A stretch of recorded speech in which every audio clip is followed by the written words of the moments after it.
L'édito international sur Europe 1. Bonjour Vincent Hervouette.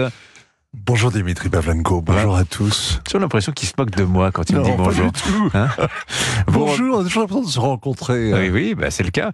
Vous revenez Vincent ce matin sur le scandale qui ébranle la droite ultra en Allemagne. La tête de liste de l'AfD aux élections européennes est accusée de corruption. L'un de ses assistants lui est convaincu d'espionnage au profit de la Chine. Oui, alors l'intitulé de l'enquête du parquet de Dresde: existe-t-il un soupçon de corruption du député Maximilien Krah?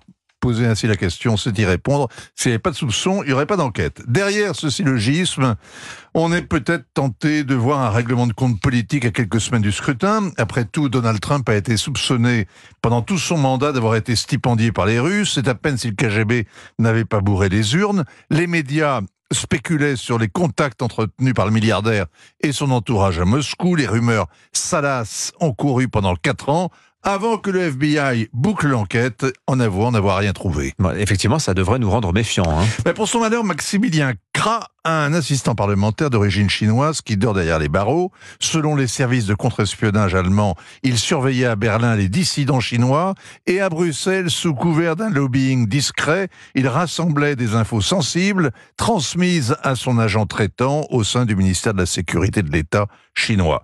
Ainsi assisté, le député Maximilien Krah aurait eu intérêt à faire attention où il mettait les pieds. Ce n'est visiblement pas le genre de champagne Max. Il n'est pas trop regardant sur ses fréquentations et il est rentré de Chine, farouche partisan de Huawei pour la 5G. Il aurait aussi touché de l'argent russe. Ça, c'est le FBI qui l'a fait savoir. Alors, il dément Maximilien Krah, mais il est trop tard pour le remplacer à la tête de liste de l'AfD qui a déjà perdu 5 points dans les sondages. Olaf Scholz s'en réjouit, mais il dit qu'il est très préoccupé. Il a raison de le répéter 2 fois, puisque cette semaine, la justice a arrêté d'autres espions qui fournissaient à la marine de guerre chinoise des infos sur les technologies innovantes.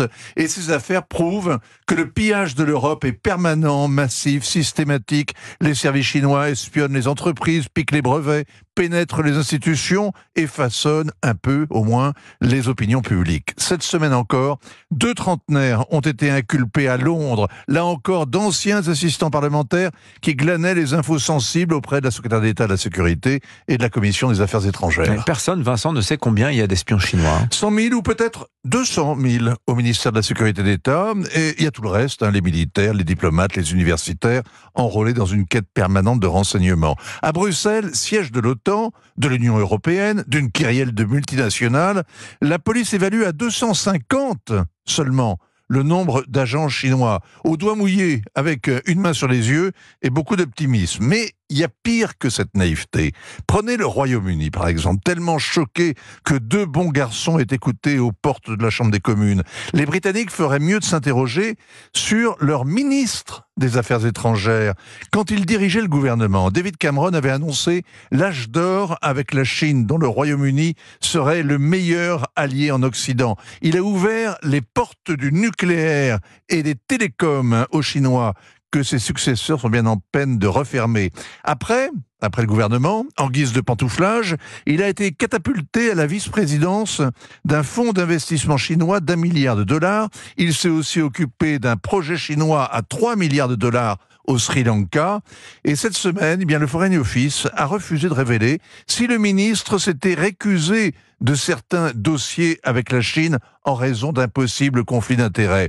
Champagne Max, c'est vraiment le bambou qui cache la forêt. Tiens, je vais le répéter comme fait Olaf Scholz, c'est le bambou qui cache la forêt. Le très international édito de Vincent Hervouette. Merci beaucoup Vincent. Signature Europe 1, 7h46.